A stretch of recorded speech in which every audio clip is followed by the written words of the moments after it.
Nakapunta ka na ba dito?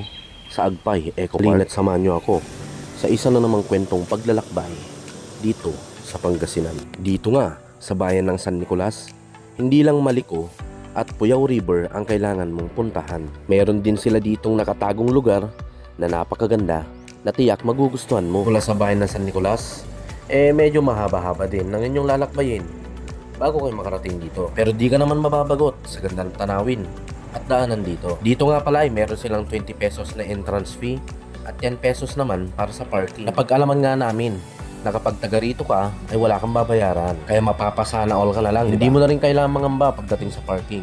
Dahil meron silang mga guard na talagang mababait at mag-aalaga sa inyong mga sasakyan. Meron na rin palang mga tindahang mabibilhan dito.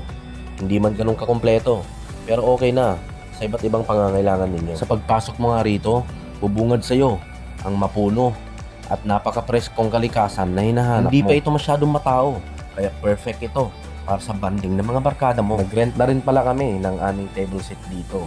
Nasa halagang 50 pesos ay may lamesa ka na at may mga upuan. May swimming pool din sila dito.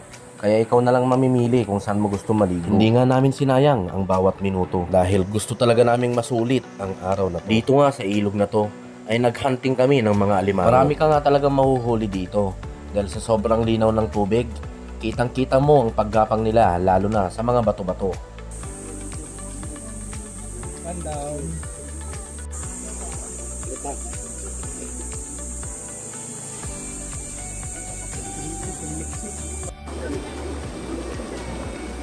Hayaan niyong ipakita ko ang ganda ng lugar dito.